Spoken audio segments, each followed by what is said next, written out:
started working with leather probably 40 years ago, and my first experience was a belt kit that I got from Tandy Leather. My nephew was involved in that, was making hand-tooled belts, so I decided that I would start doing that.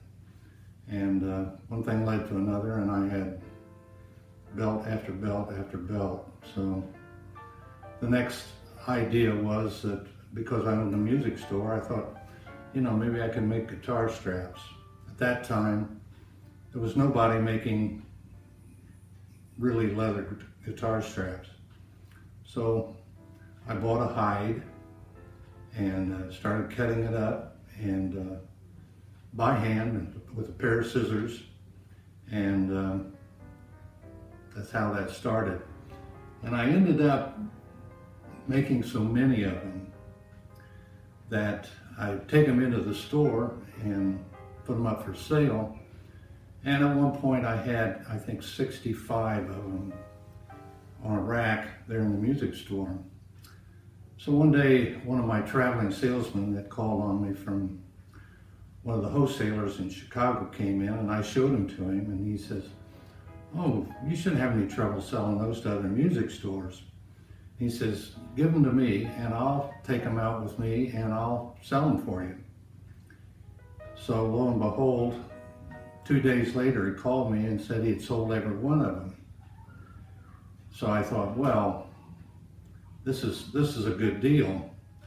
The only problem was, he said he couldn't do it any longer because it was a conflict of interest with him and the company that he worked for. But he said, you should have no problem. He says, you know all the dealers around here. So the next time you get several of them made up, just take them and show them to other people. LM Products actually means Larry Mechem Products. Started off, it was leather music. And I remember I went to a show one time, and I had a sign made up that said leather music on the top of the twirling stand that had all of the straps on it. But we dropped that after that and just went with LM Products. First of all, my dad was involved in the business almost from the get-go, and I know I would tell him something that I was trying to figure out or whatever, and I remember one night I was in bed and it was midnight, and my dad called me and he says, "I got it figured out about that strap that you wanted to do." So he was a big influence and actually worked at the shop up until, oh gosh, he was 93 or 94 years old. Would come in and work half a day, and it was good to have him there because his insight was always important, because he had worked at General Motors for 30-some years as a supervisor. So he understood how to work with people and what it meant to do a good job. And he ran a sewing machine part of the time. He put straps together, helped package things, and he was quite helpful from that standpoint. We would go to the trade show every year and take our products to show. And I remember one year we went to Anaheim, California, had the booths all set up. And at that point, we were also selling keyboard stands, and my son LJ was involved in that. And I remember about the first day of the show, he said, "You know, Dad, I'm tired of running music stores." He says, I said, "I'm about at the same place you were about 17 years ago." And I said, "Well, that's interesting, because, you know, I'm getting to the age where I want to think about retiring. So let's figure out something to do with the music stores, and you just come downstairs and start working in the leather shop." And lo and behold, that's what happened. And now, how many years later? Probably 15 to 17 years later, My grandson Tyler is involved in the business, and my son LJ is thinking about retiring, so probably in a couple more years he'll retire and Tyler will take it over. So it's something that was started by me and with the help of my father, and passed down to LJ, and now it's going to be passed down to Tyler.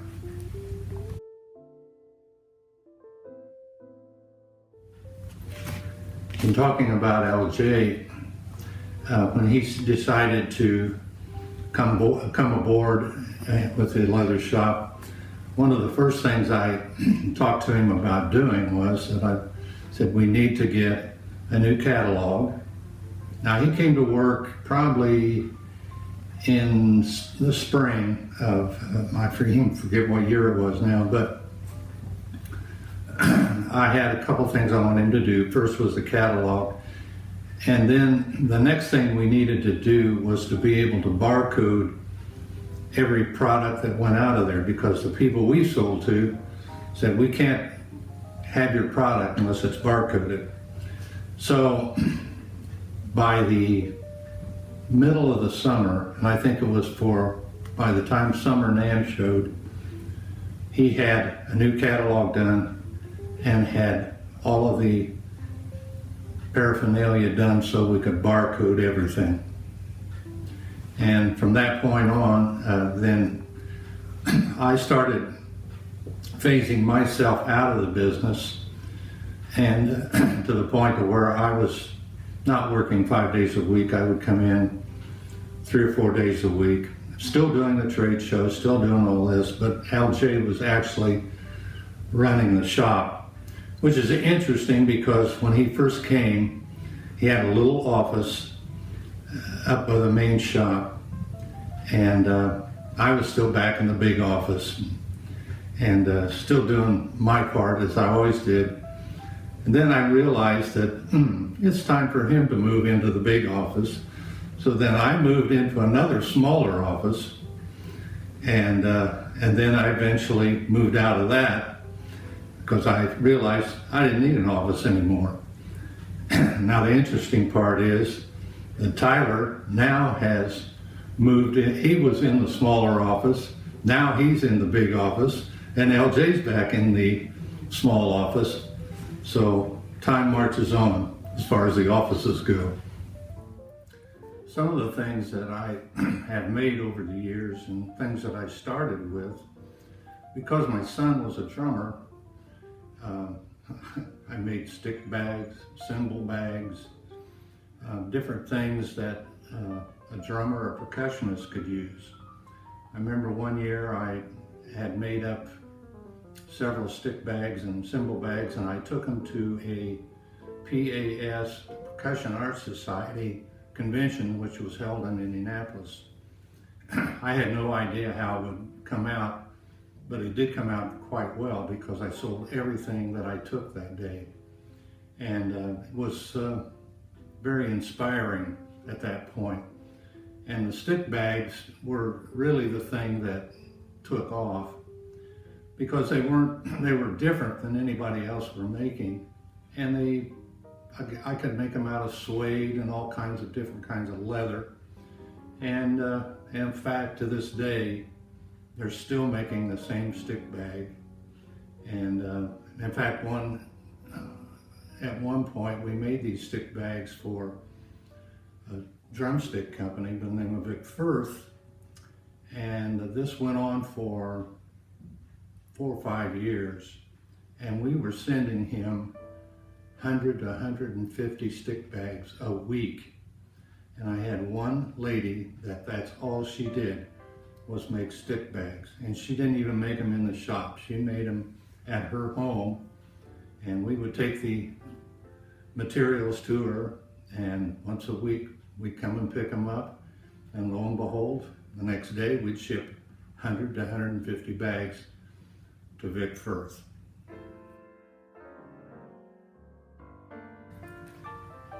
Speaking about designs, some of the first designs that we did were basically 2.5 or 3 inch wide guitar straps, which I actually hand tooled. And they were, in fact, some of the hand tooling is still being done by the shop on a reissue basis. But the designs just kept coming and kept coming. And I remember I finally got away from doing strictly tooling leather. Finally got into doing more sewing, using webbing, using other raw material other than leather. Still putting leather on the product, but a lot of the customers wanted something maybe a little softer than leather, and something that was a little bit more fashionable maybe, even though leather is still the main product.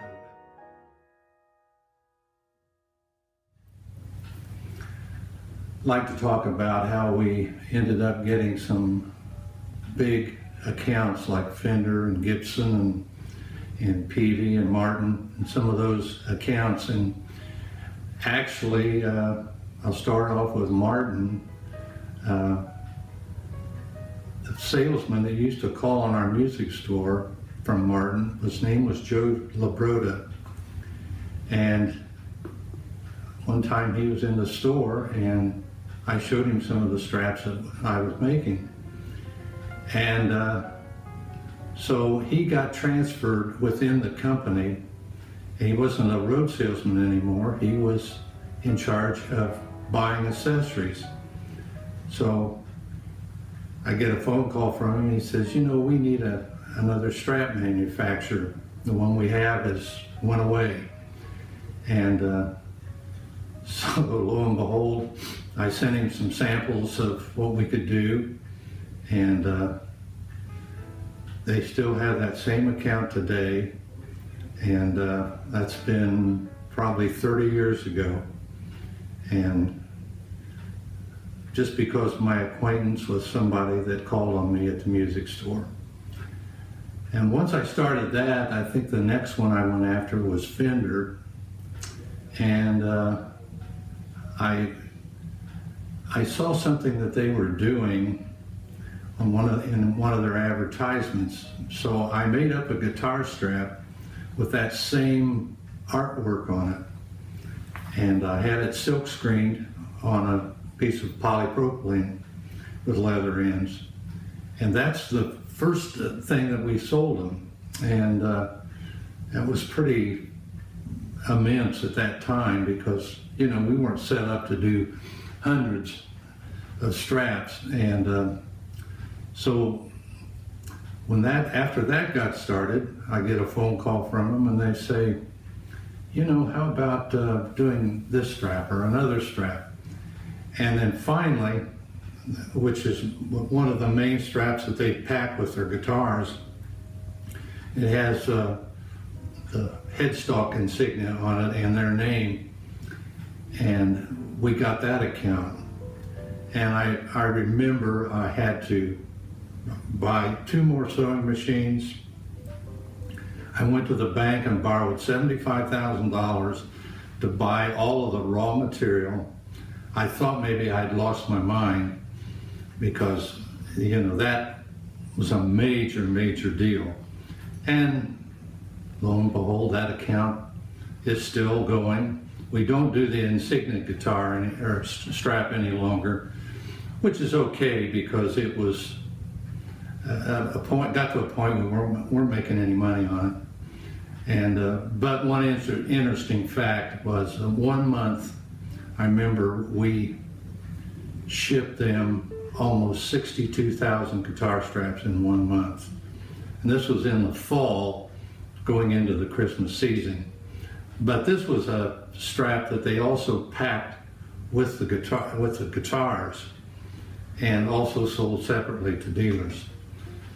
The next one was Peavey, which here again, the Peavey rep called on us at the music store, found out I was doing straps, and so I get a call from the accessory buyer there, and they were going through the same kind of problems, having trouble with their strap manufacturer. So they sent us samples, and we come up with the same idea, and that is still going to this day. They've changed many of the styles and everything, but they're still on the count. And let's see, who else we have? Gibson. Hmm? Gibson. Oh, Gibson guitar, which is interesting because kind of the same routine. But at one point, Gibson had a factory up in Elgin, Illinois. And so I would go to Elgin and meet with the manager of the factory up there. And what they actually made at that factory were not the guitars, but all the Gibson strings. And they actually did some straps of their own there. And I kept trying to talk them out of making their own straps, because we were making some of the leather straps for them at that point. And it's interesting now because they don't make any of their own. I don't know what they did with the equipment, but I think we make all of their straps now.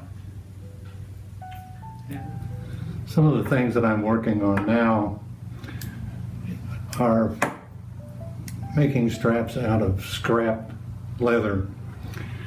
And that's one of the big problems with the leather company, because the hides are all different shapes, so you have to do something with the scrap that you cut off the edges.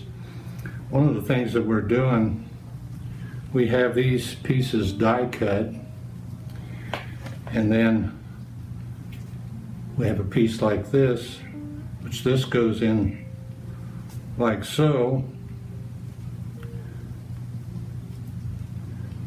The end result is a strap that looks like this when you're done. And this has become very popular with one of our distributors. We make this in 2-inch and 3-inch. This is the 3-inch here. And then we make another one, which we call these little parts peanuts, because they actually look like a peanut. We put these together like so, and when we're done with it, this becomes a mandolin strap. This fits over the headstock, and this other end fits into the mandolin. And we do these in several different colors, and these are some of the things that I'm working on now. At my age of 77, I'm not ready to retire, so I want something to do. And I live in Nashville, Tennessee. The shop's in Anderson, Indiana. They ship me the parts. I finish the straps and send them back to them. And we make these in guitar straps, banjo straps, and mandolin straps. And that's what we're making out of the scrap.